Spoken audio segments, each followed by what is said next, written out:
Amén, gloria al Señor, que Dios les continúe bendiciendo, mis queridos amigos y hermanos en las redes sociales. Gracias le damos a Dios por darnos una oportunidad más de poder compartir su palabra en este día.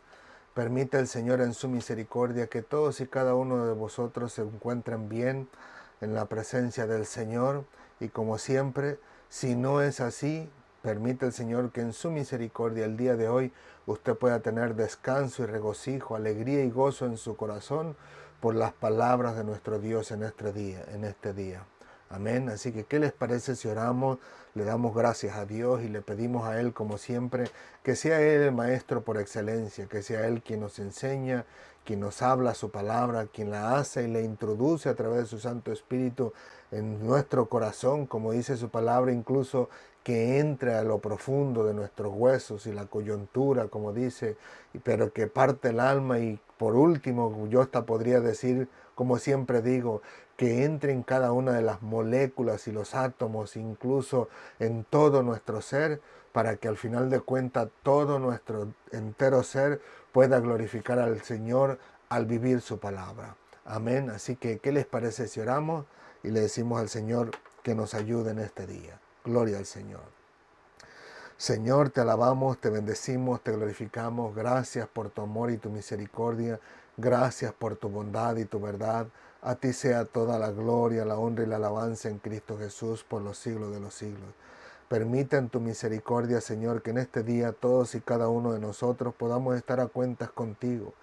Que en tu misericordia puedas perdonarnos todos nuestros pecados, toda nuestra maldad, toda nuestra injusticia y toda nuestra iniquidad, Señor.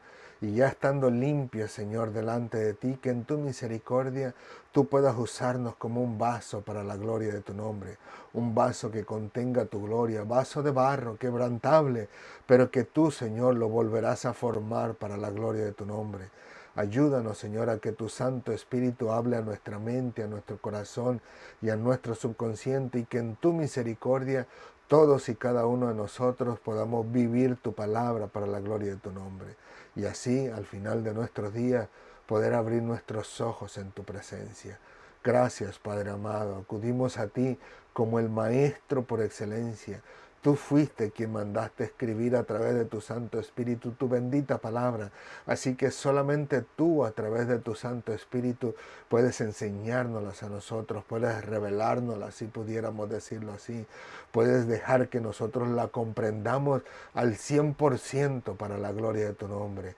Ayúdanos en este día, Señor, a recibir tu palabra, a recibir tu enseñanza y a glorificarte al compartirla con aquellos que la necesitan. Gracias, Padre amado. Nos depositamos en tus manos en el nombre del Padre, del Hijo y del Espíritu Santo. Amén, amén y amén. Gloria al Señor. Una vez más, mis queridos amigos y hermanos en las redes sociales, bienvenidos. Y que sea el Señor hablando a su vida, a su mente y a su corazón para la gloria de su nombre. Amén. Así que el día de hoy vamos a estudiar el libro de Juan, capítulo 10, versículo 9. En este caso, bajo el tema, el que por mí entrare será salvo. Palabras de nuestro Señor Jesucristo. Pero que vamos a estudiar solamente la primera parte de este versículo, y si Dios lo permite, la próxima semana hablaremos de la segunda parte. Dice así la palabra del Señor, en el nombre del Padre, del Hijo y del Espíritu Santo. Amén, amén y amén. Estamos bajo ese bloque de versículos que dice Jesús, el buen pastor. Y dice así: yo soy la puerta, el que por mí entrare será salvo, y entrará y saldrá y hallará pastos.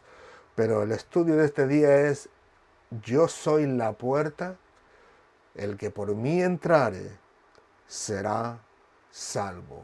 Gloria al Señor. Son palabras de nuestro Señor Jesucristo hablando a aquellos líderes religiosos que estaban ahí frente a Él. En este caso en particular podemos ver que nuestro Señor Jesucristo todavía se encuentra en esa relación, ¿no? En esa interacción de palabras donde tiene que enseñarle a los judíos religiosos, especialmente los que estaban ahí con él, con su amor y su misericordia, y dándoles una oportunidad, como le decíamos en las semanas pasadas, a recibir esa enseñanza que solamente les correspondía, ¿no?, a los discípulos, de que conocieran a fondo el reino de los cielos. Y él les dice en este caso en particular que Él es la puerta. ¿Por qué? ¿En qué sentido?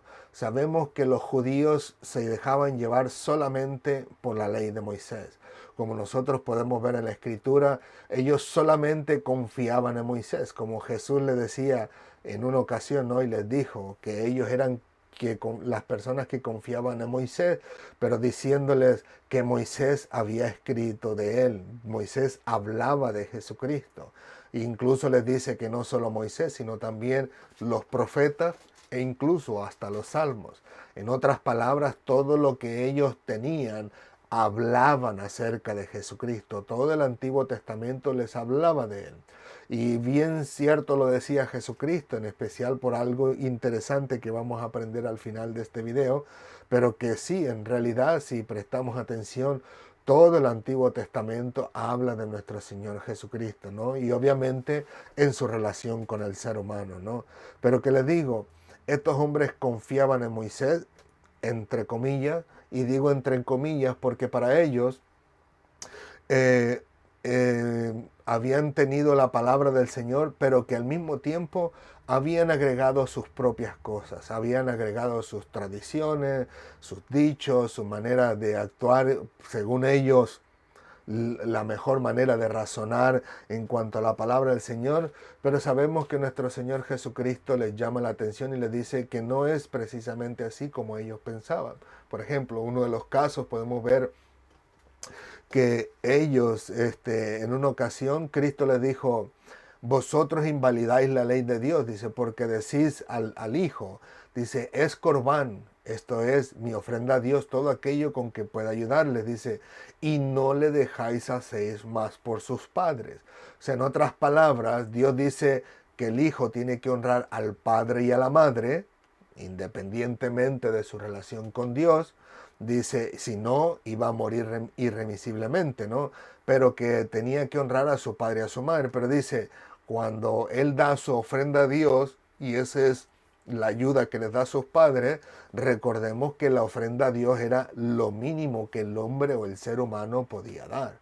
Por eso el Señor en una ocasión les dice que tenían que dar la 10ª parte de lo que ellos producían, ¿no? Y que al final de cuentas, incluso para los que cometen pecado, a pesar de que fuese un pecado similar en cuanto a magnitud, aunque para Dios pecado es pecado, a los que tenían la posibilidad pues le decían esto, esto y esto, pero a los que no tenían la posibilidad decían, bueno, pues un par de tortolitos, ¿no? Pero que al final de cuentas todos y cada uno de ellos tenían que traer algo como ofrenda de paz al Señor.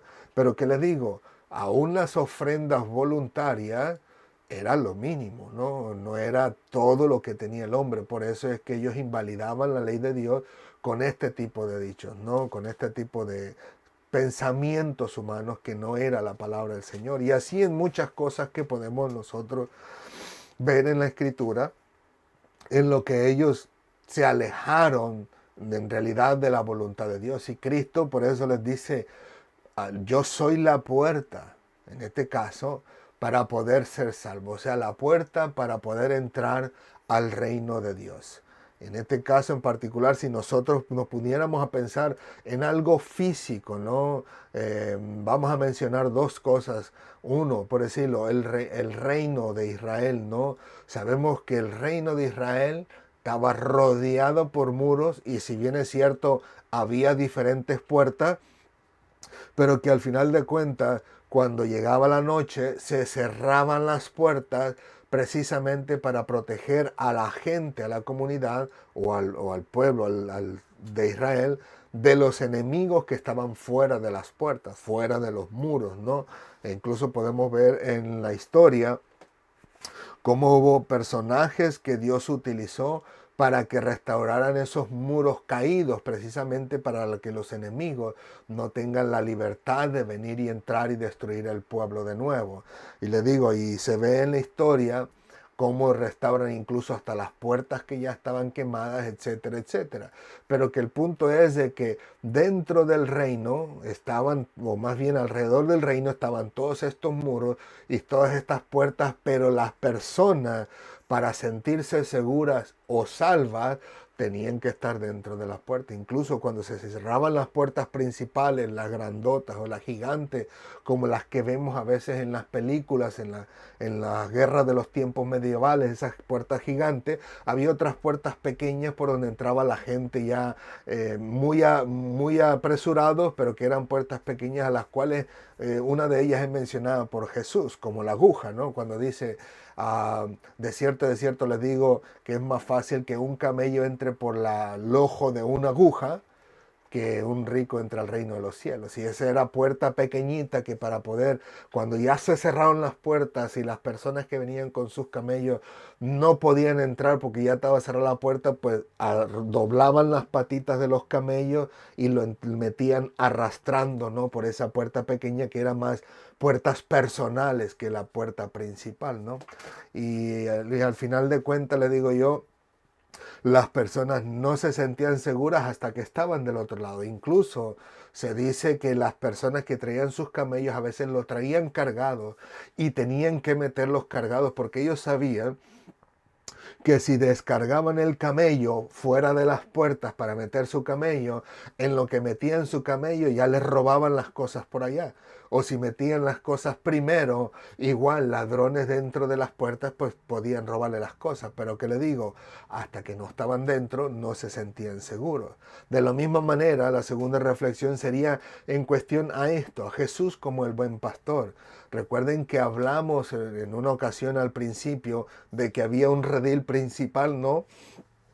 Donde cuando regresaban todos los pastores y no llevaban sus ovejas adentro del pueblo, sino que las tenían en este redil común, pues había otro redil, hablamos que estaba fuera de ahí, cuando los pastores todavía se encontraban fuera de sus casas, lejos de este redil común. Había unos donde en realidad existían, como le mostré en la foto en aquel día, una puertita y todo el muro alrededor, pero que al final de cuentas el que era la puerta era el pastor. O sea, se acostaba literalmente o se sentaba a la puerta de ese redil para que al final de cuentas sus ovejas no se escaparan, o también para que los animales feroces pues no pudieran entrar sino solamente a través de esa puerta. Así que si trataba de entrar por esa puerta, si él estaba allí, al final de cuentas podía salvar a las ovejas. En otras palabras, lo que trato de transmitirles es que las ovejas, igual de la misma manera, no se sentían 100% seguras hasta que no estaban dentro de ese redil, pero para entrar en ese redil tenían que atravesar por esa puerta. Y ahí donde podemos ver a Cristo diciendo, yo soy la puerta. Incluso más adelante, en las clases más adelante, vamos a ver cuando Él dice que Él pone su vida por las ovejas. Y la situación es que pone su vida no solamente afuera, cuando las está pastoreando, o en el campo, o donde quiera que se encuentre, sino que también la expone aquí, siendo la puerta. Porque imagínense que está el pastor ahí y por algún momento oportuno le gana el cansancio, cierra por un poco los ojos, viene un lobo feroz o viene un oso por ahí, pues imagínate, lo agarra de sorpresa y puede matarlo, ¿no? Así que al final de cuentas podemos ver en este caso en particular que Cristo, Él les dice, yo soy la puerta, en este caso de las ovejas, en ese redil, para que todo el que atravesara por Él pueda ser salvo. Como decíamos también, ¿no? Hace unas clases pasadas atrás, cuando traía el pastor a las ovejas, en ese redil común se aseguraba al entrar de que todas sus ovejas estén bien sanas y salvas. Y si hubiese alguna lastimada, herida o cualquier otra cosa, pues allá dentro del redil le daban su atención. Así que imagínense si la oveja venía rengueando de un piecito, no se iba a sentir segura mientras estaba fuera todavía comiendo o mientras estaba siendo pastoreada. Sabía que el pastor estaba ahí para cuidarla, pero si venía un animal, era la única que iba a poder comerse el animal porque no tendría la habilidad para escapar fácilmente, al menos que el pastor la salvara. Pero ya dentro del redil ya sabía que estaba bajo esa protección y que su pastor era el que guardaba la puerta, así que no había peligro alguno. Por eso Cristo dice, el que por mí entrare será salvo. ¿Salvo de qué? En este caso, salvo de los lobos feroces, salvo de aquellos animales depredadores y salvo, por supuesto, de los ladrones, ¿no? Hasta cierto punto, porque Él era el que iba a guardar y cuidar de esa puerta. Así que podemos ver a Cristo, ¿no? En diferentes formas, en este caso, de anunciar que Él sería la puerta, y en el sentido de que a través de él existiría ese guardado, ese cuidado de parte de su pastor hacia las ovejas y que no habría animal que pudiera lastimarlo. Pero como dijimos, ¿no? También hay ladrones y salteadores, como hablamos la semana pasada y les compartí a unos hermanos que ellos se dedican 100% a sacar a la luz a estos lobos rapaces vestidos de ovejas, ¿no? Y que también se convierten en ladrones y salteadores porque ladrón en el sentido de que tratan de robarle, y digo tratan, no pueden, tratan de robarle la gloria a Dios, siendo ellos la figura pública y ya no siendo Jesús, ya no siendo Dios, ya no siendo su voluntad, ya no siendo el Señor, en realidad el punto de enfoque, el punto de partida, sino que las personas más bien se van por los que estas personas dicen y obviamente son salteadores porque saltan por encima la voluntad de Dios.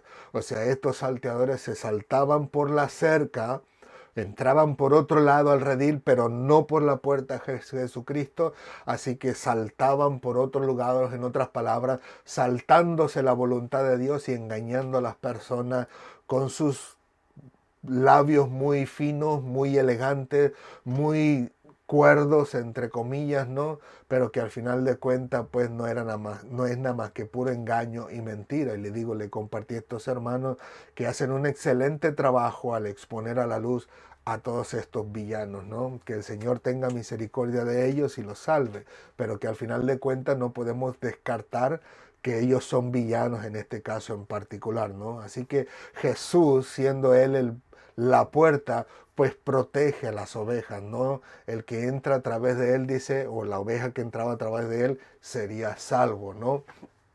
Así que es bien interesante poder ver a nuestro Señor Jesucristo como el buen pastor, pero que ahora como puerta de resguardo de todos aquellos que están del otro lado, ¿no? De la puerta y de la cerca. Como yo incluso reflexionaba anoche y decía, si nosotros nos trasladáramos a los días de hoy, ¿cómo pudiéramos nosotros darnos cuenta que nos sentimos seguros? Y lo principal es que nosotros vemos que cuando llegamos a casa, por lo regular, después de llegar a casa y cerrar la puerta, decimos, por fin. O sea, vemos todas las atrocidades allá afuera, vemos a todas las personas siendo asaltadas, ¿no?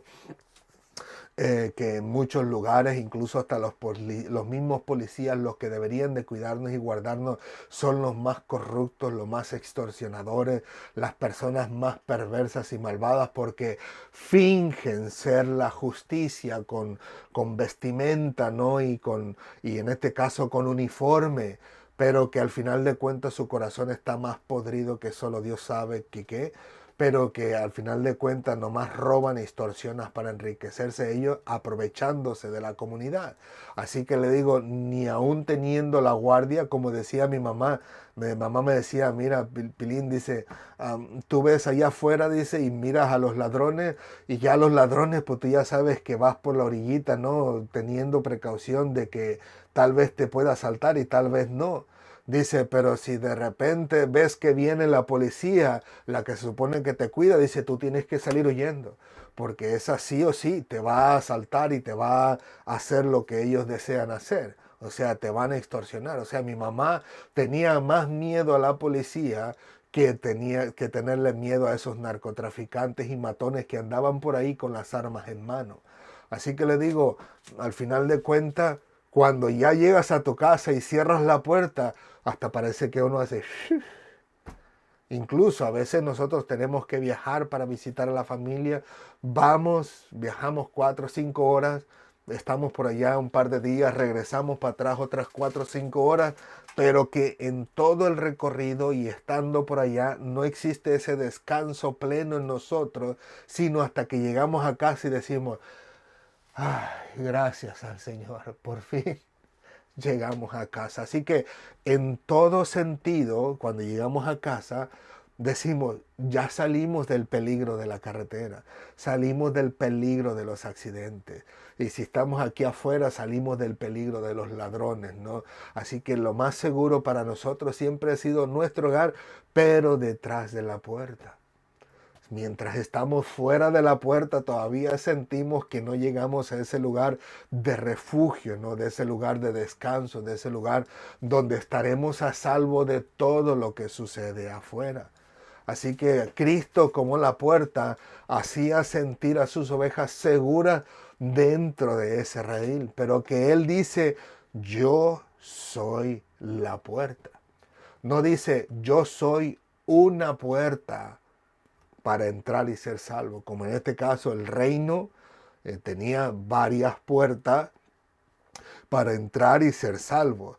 Pero en Cristo Jesús, Él dice, yo soy la puerta. En otras palabras, la única puerta para entrar y sentirse a salvo. Muy diferente a decir yo soy una puerta y el que entrare por mí, que soy una de esas puertas, pues será salvo. Él dice, no, yo soy la única puerta. Para los judíos religiosos la única manera de poder entrar al cielo era hacer la voluntad de Dios, cumplir con la ley, cumplir con los mandamientos, a pesar que en este Pablo, con su inteligencia que Dios le había dado, su sabiduría, él dice la ley estaba hecha para no poder cumplirse. E incluso dice otra parte de la escritura, dice que el que cumpla con los mandamientos, dice, vivirá por ellos. Pero también dice el que haga falta de uno de los mandamientos, era culpable de todos los demás. ¿Por qué? Porque al final de cuentas Cristo en una ocasión, cuando le preguntan, Señor, ¿cuál es el primer y gran mandamiento?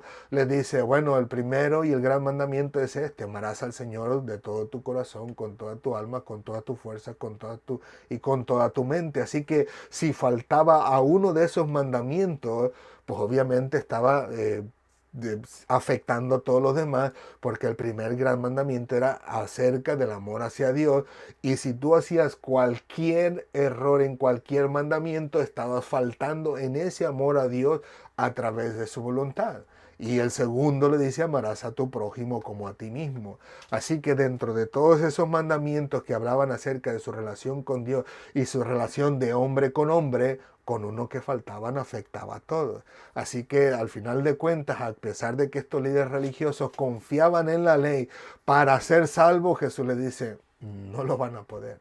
Yo soy la única puerta. Incluso Jesús les dice que Moisés, los salmos y los profetas hablaban de Jesús, como dice uno de los siervos del Señor, ¿no? En el Nuevo Testamento, que no estoy seguro si era el escritor de los libros a los hebreos, que dice que aquello del Antiguo Testamento, las cosas anteriores, eran sombra de lo que había de venir. O sea que era lo que les iba a ayudar a ellos a dirigirse, a encontrarse con Jesús para poder ser salvos. Por eso Cristo dice, yo soy la puerta. El que por mí entrare será salvo. Así que no hay otras puertas. Nosotros los seres humanos nos inventamos un montón de puertas. Algunos dicen, bueno, yo no le robo a nadie, yo no maltrato a nadie, yo no asalto a nadie, yo no le hago daño a nadie, creyendo que esa es la puerta para entrar al reino de Dios, como Cristo, ¿no? Que Él era el que venía a anunciar el reino de Dios, y al final de cuentas, pues era a través de Cristo para poder entrar al reino de Dios. Como vemos en la palabra del Señor, que dice que no todos aceptaron a Cristo, pero el que lo aceptó le dio potestad de ser hechos hijo de Dios. Y para poder en este caso ser hechos hijos de Dios, era a través de Jesucristo, pero entrábamos en ese reino, o entramos en ese reino que Cristo venía anunciando, que incluso les mandó a sus discípulos diciendo, id y decid, dice, el reino de los cielos se ha acercado a vosotros, dice, arrepentíos. Dice. O sea, tenía que haber un cambio de actitud, un cambio de carácter, pero que era para entrar al reino a través de Jesucristo. Así que le digo, al final de cuentas, quien acepta a Cristo como Señor y Salvador, de acuerdo a la Escritura, tiene si pudiéramos decirlo así, la autorización de parte de Dios para poder entrar en el reino. Pero todo es a través de Jesucristo. Hoy en día yo sé que podemos encontrar miles de personas con ideas diferentes, incluso multitud de religiones y cada una con su manera de pensar de poder entrar al reino, y algunos de ellos pues al final de cuentas no dicen, o más bien la mayoría, que todo es a través de las obras. Si tú obras bien, pues te va a ir bien, incluyendo en este caso en particular, que dependiendo de cómo tú te comportes va a ser tu vida después de esta, ¿no? Cuando tú mueras. Pero que al final de cuentas lo que trato de decirles es que cada uno inventa sus propias puertas, pero sin darse cuenta todos y cada uno de ellos siguen a un hombre en particular. No es a la puerta, que es Jesucristo. Cada uno de ellos tiene su puerta, tiene sus líderes, tiene sus creencias, pero es todo a través de sus obras. Cuando la palabra del Señor nos dice que la salvación es a través de su gracia. Y yo incluso podría mencionar a aquel hombre, ¿no?, que un día les conté, que él decía que cómo era posible que los discípulos dejaran que matara a Jesús. Si él tuviera en sus tiempos, él iría y defendiera a Jesús de todos estos malvados. Pero más sin embargo, Dios les dio un sueño que había gente apedreando a Jesús, matando, golpeando a Jesús. Y cuando él va y se acerca, el hombre que se da la vuelta y voltea era él mismo. Así que al final de cuentas ninguno de nosotros tiene nada, absolutamente nada, que poder pagar para la salvación, ¿no?, en este caso en particular. Pero que le digo, todos los demás tienen otras puertas, no la puerta que es Jesucristo. De hecho, cierta cantidad o cierto grupo de judíos hasta el día de hoy todavía tienen a Cristo como un falso profeta. O sea, siguen sin recibir al Señor por lo mismo, porque creen que Él solamente fue un profeta, que no es Dios. Algunos dicen que es un profeta falso, etcétera, etcétera, pero siguen con sus tradiciones como la puerta de entrada al reino de Dios, cuando la Biblia nos enseña, o en este caso Jesucristo, que Él es la puerta. Ahora bien, lo interesante es poder ver que Cristo no es en la única ocasión en la que se refiere a Él como una puerta a la salvación. Si nosotros nos podemos ver en este caso en particular, en el libro de Mateo, capítulo 7, versículo 5, y permítame un segundito para sacar, aquí está. En Mateo, capítulo 7, versículo 13 al 14, perdón, dice así, entrad por la puerta estrecha, y luego dice, porque ancha es la puerta y espacioso el camino que lleva a la perdición, y muchos son los que entran por ella. Dice, porque estrecha es la puerta y angosto el camino que lleva a la vida. Así que Cristo, de una manera indirecta, a través de Mateo, muestra que hay una puerta a la vida. Y no estamos hablando a esta vida, sino la vida, en este caso, venidera, ¿no?, si pudiéramos decirlo así. O sea que cuando partamos de este, a pesar de que Pedro dice que ya tenemos vida eterna, me refiero a la entrada ya literal, físicamente a esa vida donde jamás podremos salir de ahí, es solo a través de una puerta estrecha. Y dice, porque ancha es la puerta que lleva a la perdición. Y si lo plasmamos en el reino que estuvimos hablando al principio, la puerta grandísima, ancha, es por donde entra y sale todas las personas, todo el público. Pero que una puerta ancha lleva a la perdición, pero la puerta pequeña es la que lleva a la vida, al final de cuentas, ¿no? Como dice él, pero que él mismo, él es quien se presenta de una manera indirecta como la puerta. Y si nosotros vamos ahora, en este caso en particular, a Lucas capítulo 13, el versículo 22, vamos a decirlo hasta el 24, dice, pasaba Jesús por ciudades y aldeas enseñando y encaminándose hacia Jerusalén. Y alguien le dijo, Señor, ¿son pocos los que se salvan? Y él le dijo, esforzaos a entrar por la puerta angosta. Dice, porque os digo que muchos procurarán entrar y no podrán. Pero note que le preguntan a él, ¿son muchos los que se salvan? Y no está hablando de la salvación física, de poder ser salvos en la tierra, como decimos, estar detrás de esos muros, detrás de esas puertas en el reino, sino más bien esta persona que le preguntó se refería a la salvación literal, espiritual.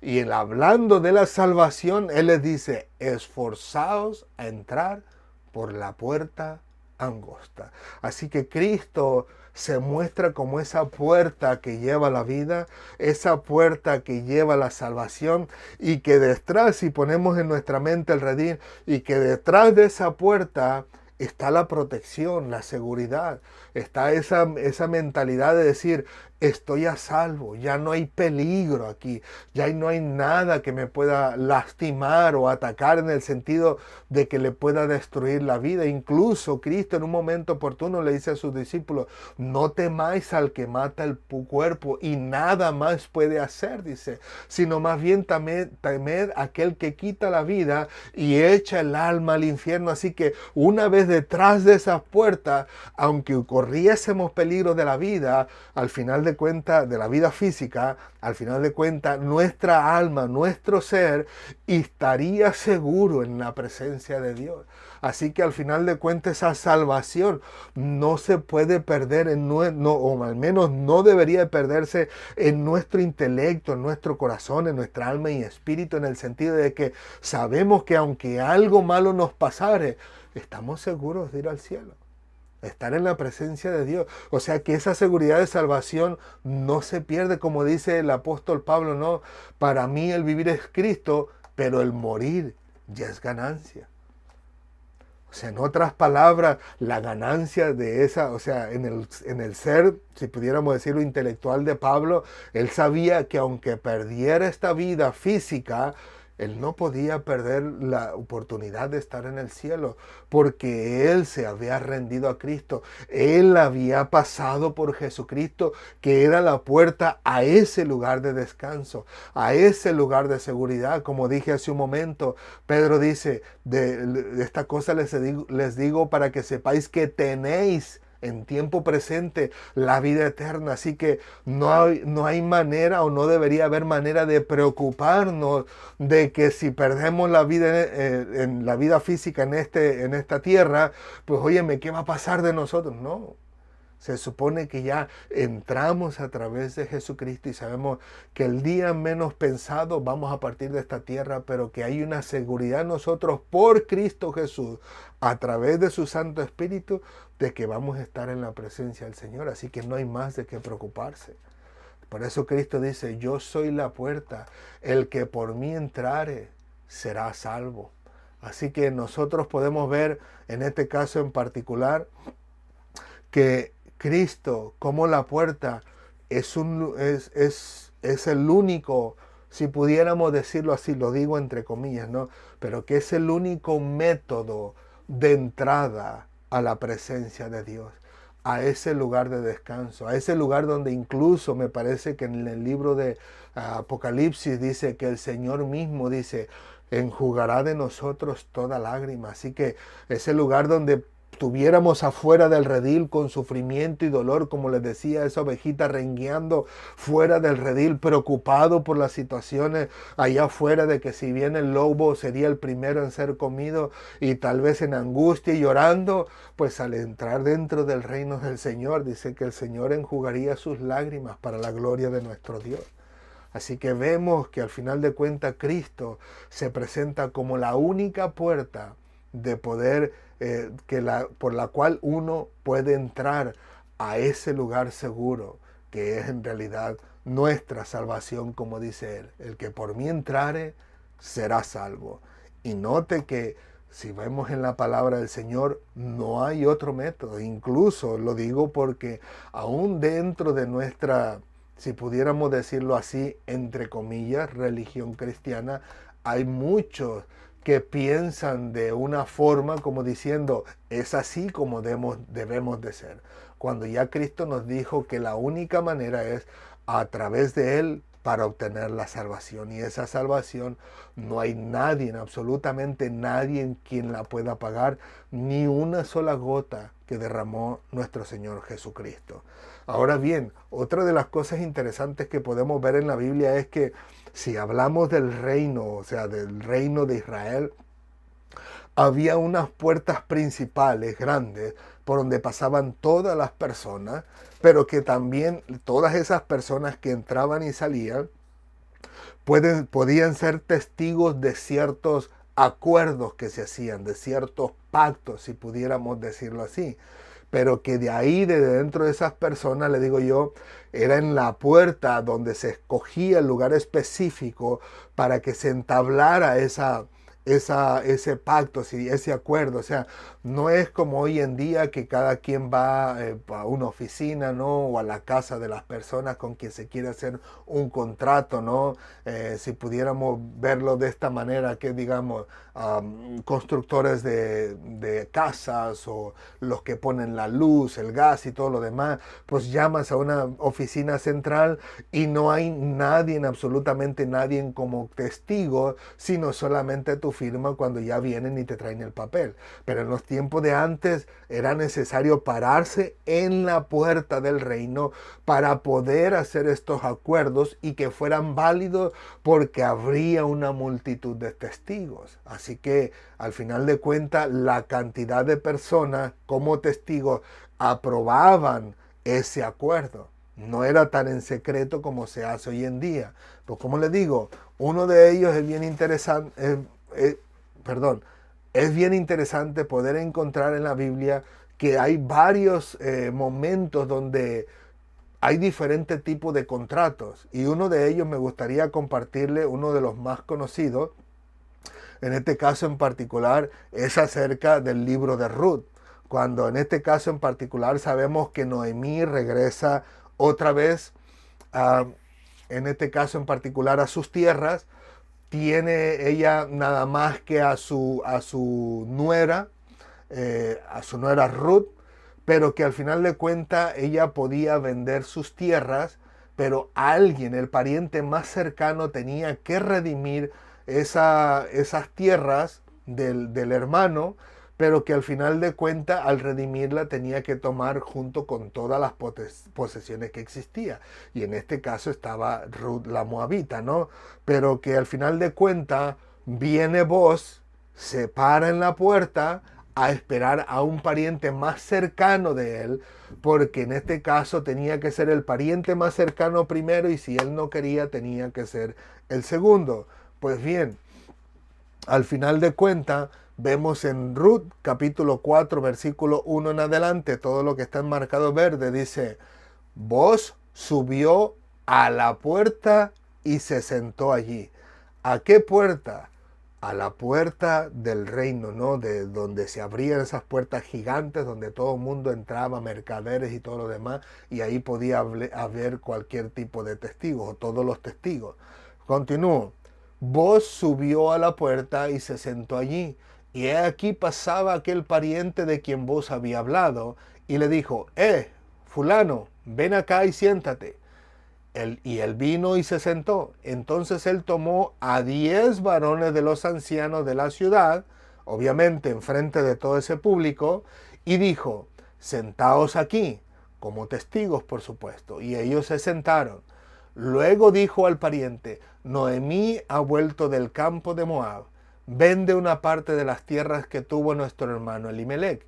Y yo decidí hacértelo saber y decirte que la compres en presencia de los que están aquí sentados.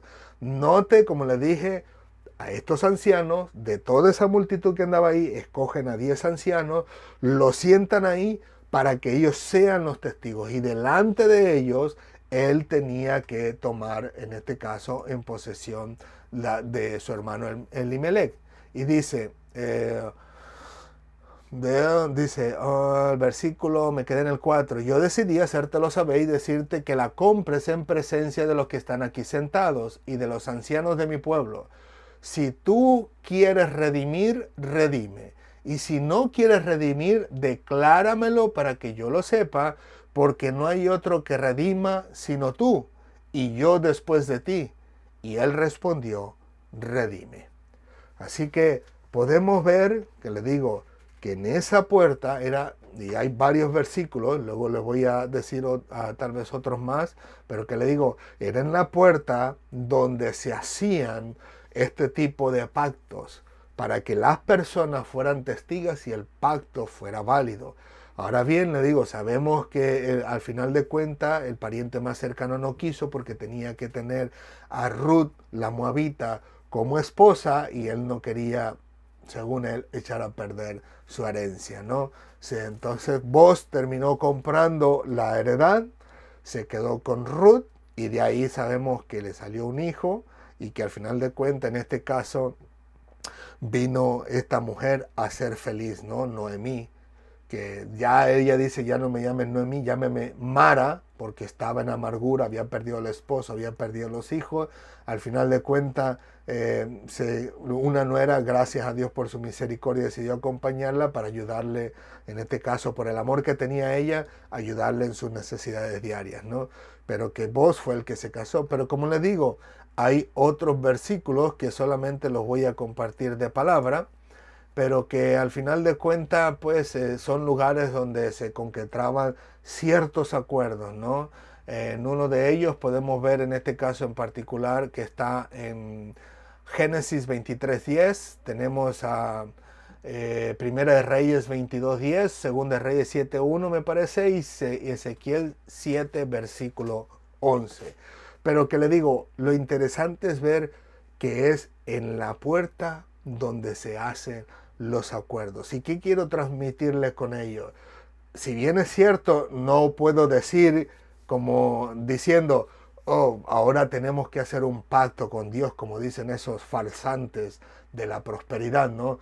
Pero que al final de cuentas, aunque no decimos, Señor, yo te entrego mi vida, pero tú me salvas y me bendices, ¿hacemos trato? No, no, no es así. Pero que al final de cuentas, de la manera que llegamos a la salvación, es como dice en este caso la palabra del Señor. Se cree en el corazón para justicia y se confiesa con labios para salvación. En otras palabras, Cristo, si pudiéramos verlo como la puerta de entrada al cielo, o entrada al reino de Dios, o entrada a la presencia de nuestro Señor, pues nosotros decimos, Señor, perdona por nuestros pecados, perdona nuestra maldad, nuestra injusticia, nuestra iniquidad. Yo reconozco que he pecado, como decía el hijo pródigo, contra el cielo y contra ti. Reconozco que he vivido una vida separada de ti, pero también entiendo en tu palabra que tú enviaste a tu Hijo Jesucristo, como dice Juan 3:16, para que el que en él crea no se pierda, mas tenga vida eterna. Así que reconozco que Cristo es mi Salvador, que Él murió por mis pecados, que Él derramó su sangre y resucitó al tercer día para que yo tenga la oportunidad a la vida y que al final de cuentas, cuando yo muera, pueda estar en tu presencia. Lo acepto como Señor y Salvador de mi vida y reconozco que tú eres Dios y que tú eres el único que pueda salvarme y que yo no pueda salvarme por mis propios méritos.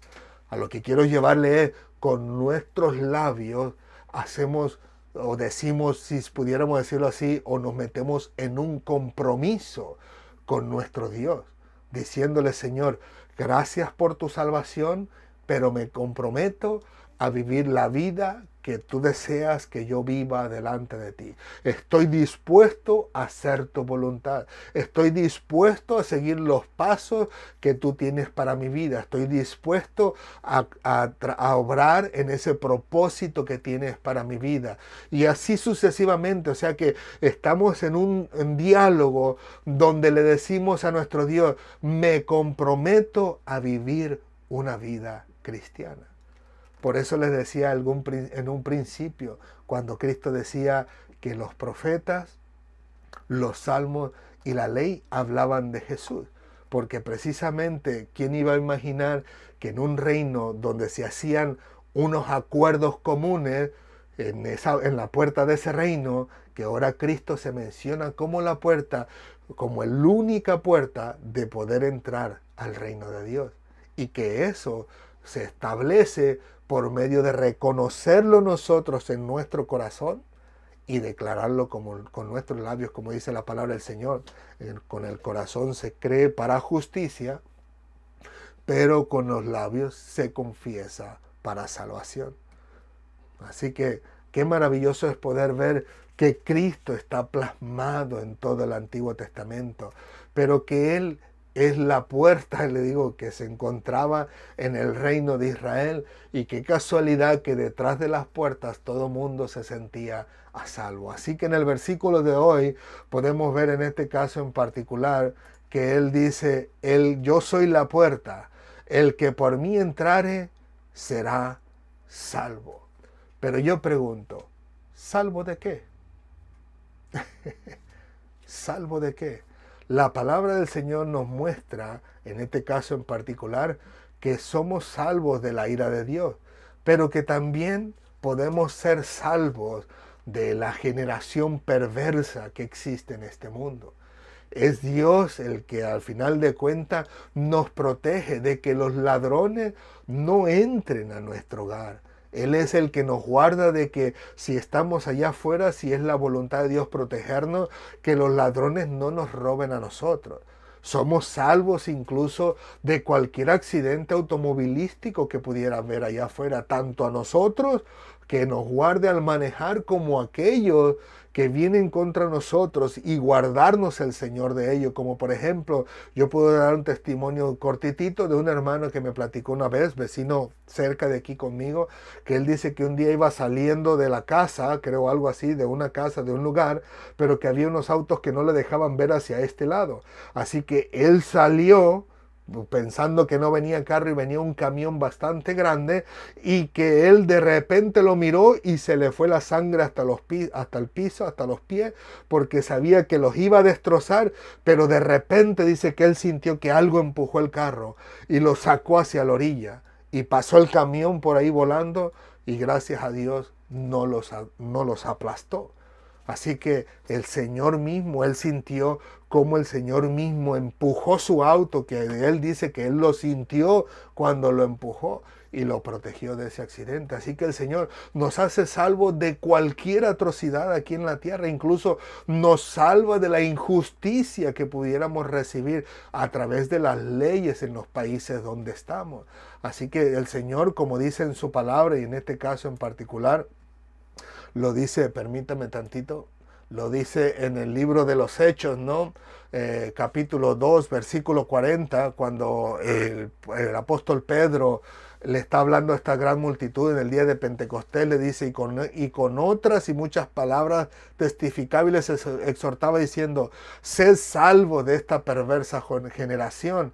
En otras palabras, tenían que librarse de ese estilo de vida que existía en esos tiempos. Pero le digo, aún en la injusticia que pudiéramos recibir por parte de las autoridades en esta tierra, podíamos ser salvos tanto nosotros de que se aplique la injusticia, pero que también nosotros podíamos ser salvos de ser injustos delante de Dios en contra de las demás personas. Así que hay muchas maneras de las cuales el Señor nos hace salvos, no solamente en este caso en particular de la salvación en cuanto a la relación de la vida eterna, sino en todo lo que envuelve, ¿no?, en la vida natural de todos y cada uno de nosotros. Pero le digo, la razón principal de ser salvos es ser salvos de la ira de Dios, como nosotros podemos ver en este caso en particular en el libro en la carta de la primera carta a los Tesalonicenses, en el capítulo 1, versículo 10, donde en este caso en particular le dice Pablo, y esperad de los cielos a su Hijo, el cual resucitó de los muertos, a Jesús, quien nos libra de la ira venidera. Pero ¿ira venidera de quién? ¿De qué ira venidera se está refiriendo el apóstol Pablo? Pues si nosotros nos vamos en este caso en particular a Romanos capítulo 5 versículo 8 y 9, dice, mas Dios muestra su amor para con nosotros, en que siendo aún pecadores, Cristo murió por nosotros. Pues mucho más, estando ya justificados en su sangre, por él seremos salvos de la ira. Y al último podemos ver en Juan capítulo 3, versículo 36, donde Juan dice en el versículo 36, el que cree en el Hijo tiene la vida, y el que rehúsa creer en el Hijo no verá la vida, sino que la ira de Dios está sobre él. Así que de esta ira de Dios principalmente es de la que nos vino a salvar nuestro Señor Jesucristo. Ira de Dios que está pronto a ejecutarse, y digo yo pronto en el sentido que la palabra del Señor muestra que para el Señor 1000 años es como un día. ¿Por qué? Porque el Señor no está afectado por el tiempo como nosotros. Nosotros sí tenemos tiempo de nacer, tiempo de morir, tiempo de reír, tiempo de llorar, tiempo de gozarnos, tiempo de tristecernos, etcétera, etcétera. Nosotros tenemos tiempo para todo, como dice Eclesiastés, todo tiene su tiempo debajo de la tierra, pero en el cielo el Señor no está afectado por el tiempo. Así que el Señor dice que viene a ejecutar su ira sobre la humanidad, primero que nada, por vivir fuera de la voluntad de Dios. Y número dos, desde los tiempos de Cristo para acá, por haber rechazado a Jesucristo. Como en este caso en particular, leímos, dice, pero el que rehúsa creer en el Hijo no verá la vida, sino que la ira de Dios está sobre él. Así que yo pregunto, como siempre, aunque vamos a empezar de nuevo con la pregunta de millón, ¿te gustaría ser salvo? Si te gustaría ser salvo, siempre lo decimos cuando tenemos oportunidad. Entrégale tu vida al Señor. Pídele a Cristo en su misericordia que te salve. Entra a través de Jesucristo, la única puerta a la salvación. No existen ventanas, no existen otras puertas como el mundo se las ha inventado por ahí, ¿no? Con tantas religiones, con tantos preceptos, con tantos reglamentos, sino que Cristo dice, Él es la única entrada al cielo. No hay de otra. Sé que a muchos nos gusta echar muchas maromas en la Biblia y decir, no, el Señor nos dejó otras puertas, el Señor nos dejó otros caminos. No. Cristo lo está diciendo con sus propias palabras y de una forma muy clara. Es solamente el que pasa a través de él será salvo, como dice el versículo de hoy en día. Solo el que entra por él será salvo. ¿Te gustaría ser salvo? Si te gustaría ser salvo, entrégale tu vida al Señor. Pídele perdón por tus pecados. Pide que cambie tu manera de ser. Yo sí entiendo y reconozco que hay momentos en que el Señor, cuando trae la salvación a nuestras vidas, nos libra de algunas cosas instantáneamente. Pero hay otras ocasiones donde le tenemos que pedir al Señor que nos quite de encima lo que nosotros no podemos quitarnos. Actitudes, caracteres, manera de pensar, vicios, etcétera, como me pasó a mí. Yo cuando vine a los pies de Cristo, en realidad fue cuando yo le pedí que me quitara las drogas y el alcohol, que me quitara el cigarrillo, que me quitara ese estilo de vida que a Dios no le agradaba, pero que el Señor ya había empezado a trabajar un poquito anterior, un poco antes en mi vida, a tal grado de que en el momento en que yo entendí que el Señor al final de cuentas estaba obrando en mi vida, cerró mi boca y no salieron malas palabras. No seguí fumando, ni tomando, ni nada, pero ni usando droga, pero llegó un momento oportuno donde en una madrugada tuve que pedirle al Señor, en esa ocasión cuando me apegó mi vida al apóstol Pablo, cuando era apedreado en Listra, si no mal recuerdo, yo lloré por lo que había pasado, Pablo, lloré y triste, y yo le dije al Señor, quita todo esto de mí, no quiero drogas, alcohol, no quiero cigarrillo, no quiero nada. Y hasta ahorita, gracias a Dios, llevamos 19 años y poquito más que no estamos libres de toda esa clase de basura. Pero les digo, ¿quieres ser salvo? Entrégale tu vida al Señor. Salvo de esta generación perversa, salvo de la ira venidera, salvo de incluso de las injusticias que tú mismo pudieras implementar con tus padres, hermanos, vecinos, etc. Pero que la única manera de ser salvo es a través de Jesucristo. Y te digo, Pídale perdón al Señor, pídale que le ayude, que le dirige, que lo guarde, que le salve, reciba a Cristo como Señor y Salvador. Pídale al Señor que en su misericordia le guarde de cualquier actitud y usted verá como el Señor empieza a obrar en su vida de una manera maravillosa, a tal grado que les digo, empezará usted a sentir los efectos de la salvación de Dios en su propia vida, porque lo primero que el Señor ayuda es empezar a cambiar la manera de pensar, como me pasó a mí. Pues le digo, si quiere ser salvo, pídale a Dios perdón por sus pecados y en lo que usted vea que el Señor le ha quitado, gloria al Señor, y en lo que usted vea o el Señor le haga ver en lo que no le ha quitado, porque usted necesita ser trabajado por Dios, en este caso en la vida cotidiana del cristiano para ser perfeccionado para la gloria de Dios, haga su mejor esfuerzo y cuando no pueda, pídale a Dios que le ayude y le fortalezca.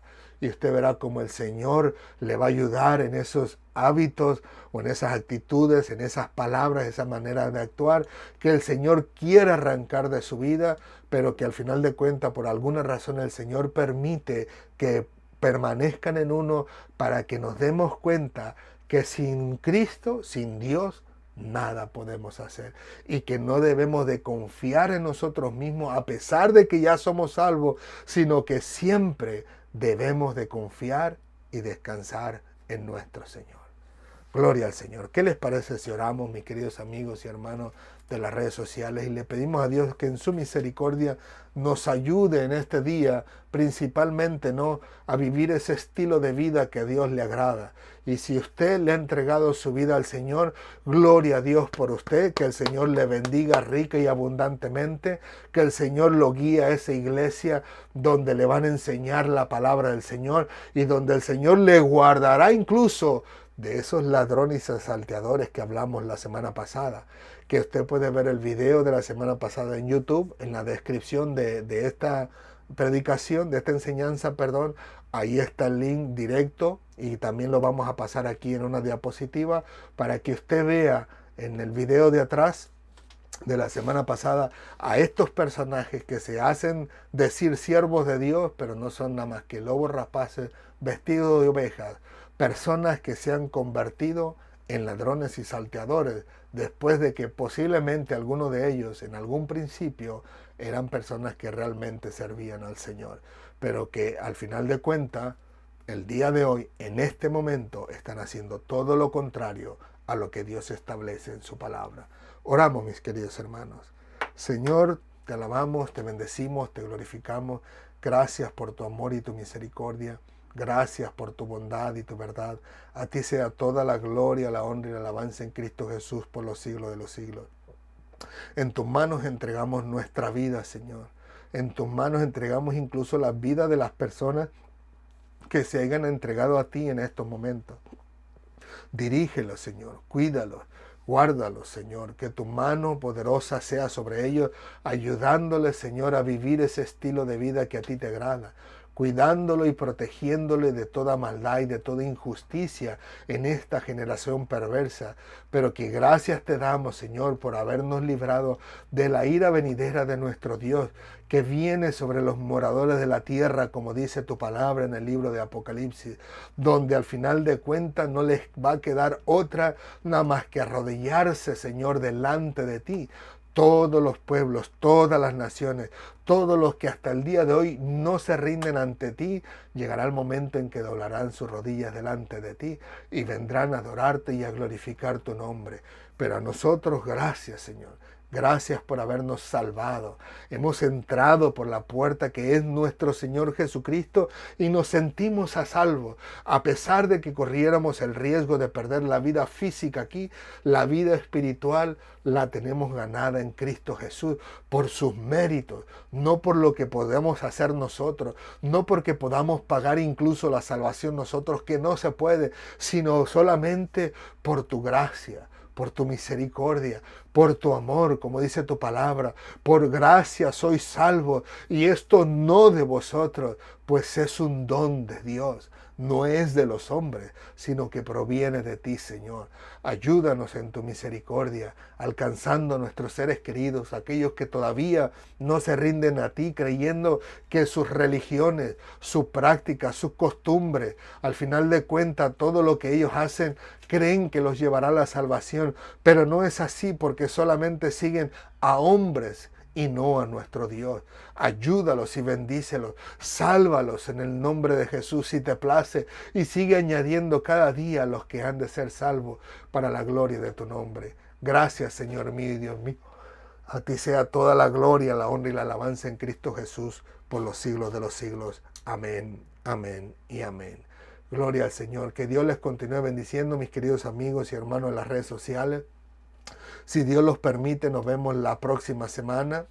Reciban de nosotros un fuerte y caluroso abrazo, y como siempre, recuerden que Cristo les ama y nosotros también. Así que si Dios lo permite, nos vemos en la próxima semana. Hasta pronto.